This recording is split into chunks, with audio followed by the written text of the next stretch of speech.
Hello guys, welcome to my channel. So today I will discuss about cache memory. पिछली video में मैंने आपको registers के बारे में बताया हुआ है, रजिस्टर किस तरीके से काम करते हैं, क्या होते हैं रजिस्टर, ठीक है जी, कितने टाइप के रजिस्टर्स होते हैं, पीसी क्या होते हैं, एमबीआर क्या होते हैं, किस मॉड्यूल पे हम लोग हम वर्क करते हैं अपने वॉन न्यूमैन आर्किटेक्चर को फॉलो करते हैं, ठीक है जी। तो आज हम बात करते हैं कैशे मेमोरी के बारे में। कैशे मेमोरी क्या होती है? देखिए, ये एग्जाम पॉइंट ऑफ व्यू से बहुत ही इंपॉर्टेंट टॉपिक है। कैशे मेमोरी रिटन एग्जाम में भी आता है, कंपटीशन एग्जाम में भी कैशे मेमोरी के बारे में पूछ लिया जाता है।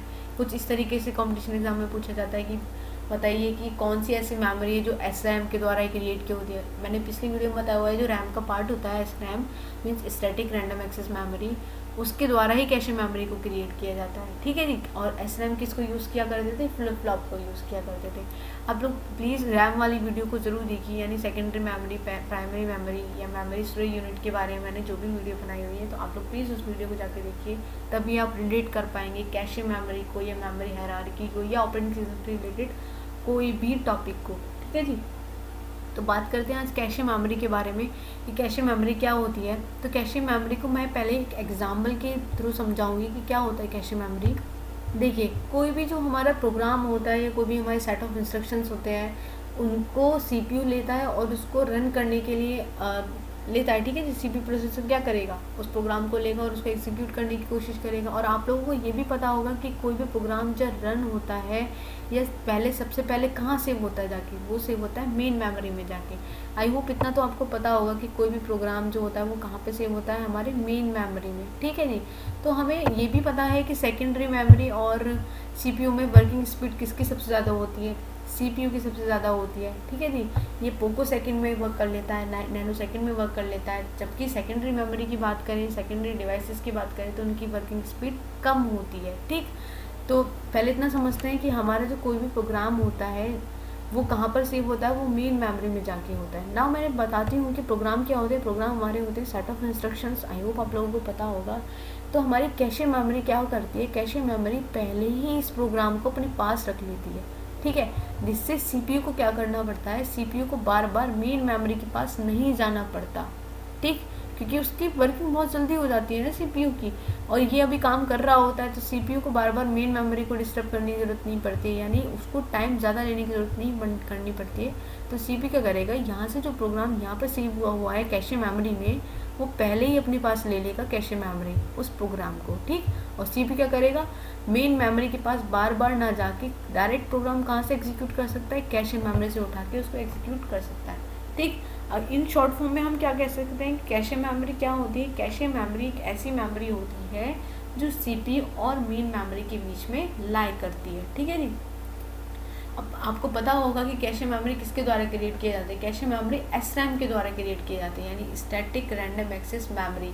रैंडम एक्सेस मेमोरी के बारे में भी आपको पता होना चाहिए। आरएम क्या होती है? रैंडम मीन्स जो रैंडमली सेलेक्ट की जाए, यानी जो बार बार सेलेक्ट की जाए, ऐसी मेमोरी को हम रैम बोलते हैं, जो कि वॉलेटाइल मेमोरी होती है। वॉलेटाइल क्यों होती है? वॉलेटाइल इसलिए होती है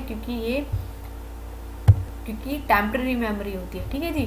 नाउ बात करते हैं कैशे मेमोरी की डेफिनेशन के बारे में। तो cache memory is an extremely fast memory type that act as a buffer between RAM and CPU. मैंने अभी भी बताया कि हमारी जो कैशे मेमोरी होती है वो कहाँ पे लाई करती है? रैम एंड सीपीयू के बीच में, ठीक है जी। It hold frequency requested data and instructions so that they are immediately available to the CPU when needs. ये आपको पता होगा कि कैशे मेमोरी क्यों होल्ड करके रखती है? ताकि हमारा जो सीपीयू है वो इमीडिएटली वहाँ से इंस्ट्रक्शन या वहाँ से डेटा को लेके अपना काम जल्दी से ख़त्म कर ले, ठीक। इसलिए हमारी कैशे मेमोरी का यूज़ किया जाता है। It act as a buffer between RAM and CPU. Sorry, ये लाइन दोबारा रिपीट हो गई, बट आप लोग मेंशन कर सकते हैं कि it act as a buffer between RAM and CPU. Now आप लोग अंदाज़ा लगा सकते हैं कि इसकी वर्किंग स्पीड भी ज़्यादा होगी other than other memory. Like अगर मैं रैम की बात करूँ तो रैम से ज़्यादा इसकी वर्किंग स्पीड ज़्यादा होगी, ठीक है, क्योंकि ये सीपीयू से डायरेक्ट कम्युनिकेट कर रहा है अपनी प्रोग्राम को एग्जीक्यूट करने के लिए, ठीक है जी। Now cache memory use to reduce the average time to access data from memory. इसका मीनिंग भी आपको समझ में आ गया होगा। अपने टाइम को कम करने के लिए सीपीयू क्या करता है? कैशे मेमोरी से सेट ऑफ इंस्ट्रक्शन लेता है या डेटा लेता है एग्जीक्यूट होने के लिए, ठीक है जी। इनकी हाई स्पीड होती है। नाउ एक इम्पोर्टेंट बात ये है कि हमारा जो कैशे मेमोरी होता है वो किस पे वर्क करता है, हमारी कैशे मेमोरी जो होती है वो प्रिंसिपल ऑफ लोकेलिटी पर वर्क करता है। ठीक है जी। लाइक अगर मैं बात करूँ, यहाँ पे दो टर्म होती है, कैश मिस और कैशे हिट।